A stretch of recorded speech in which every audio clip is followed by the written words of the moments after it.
I am Ben Shu. I'm an artist in the Des Moines Metro. We are located in Cumming, Iowa, basically the northern end of Warren County. This project is being facilitated by the City of Cumming, Cumming Hometown Pride. The goal for this project was to capture the majority of the historical highlights of Cumming. I am Jody Cook. I am the CEO and founder of Ballet Quad Cities. My name is Courtney Lyon. I am Artistic Director with Ballet Quad Cities. Ballet Quad Cities is one of the longest running professional ballet companies between Chicago and Kansas City. I am Heidi Footman. I'm the founder and executive and creative director of the Youth Art Team. The Youth Art Team is a group made up of several teams of young artists who create the most amazing public art projects that are filled with meaning and give them an opportunity to share their voices in our community. I'm Susan Woodford.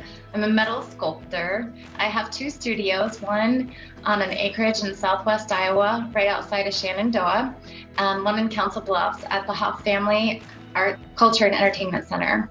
My name is LeVar Davis Kidd. I am from Cedar Rapids, Iowa, and I am a dancer by trade.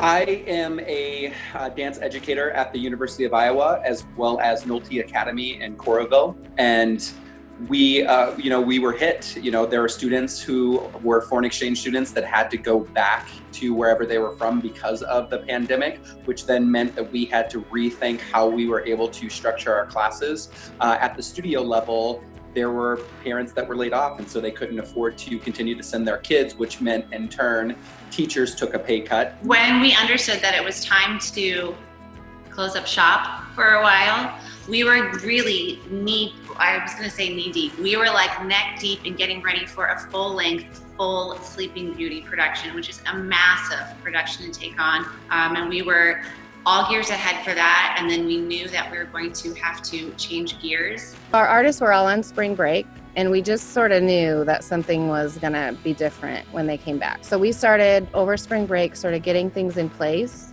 to stay connected with the artists and our volunteers so that the Youth Art Team community could remain intact while we all kind of figured out what in the world is happening.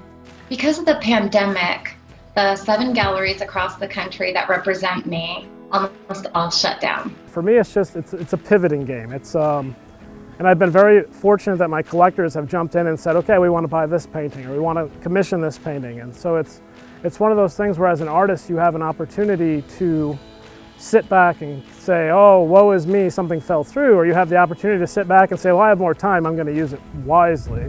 The emergency grant from the state of Iowa literally hit within that window of zero income.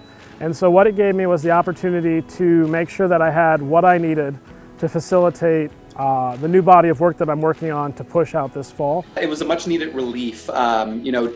A lot of it went to paying for rent and, basic things like food and clothes for my kids and things like that. But then I also used a portion of it to start a t-shirt company that didn't really have anything to do with the pandemic, but has everything to do with the Black Lives Matter movement.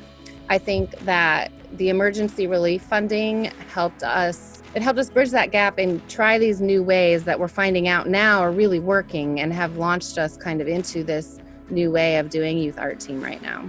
We wanted to use that money to pay artists, and we're going to do that. We're going to pay our dancers. This grant afforded me the opportunity to become a full-time caretaker and a part-time artist. And even as a part-time artist, it afforded me the ability to work less on commissions and more on small outreach programs like the Youth Art Competition and the Lily Show Up Project. The arts are the heart of every single community.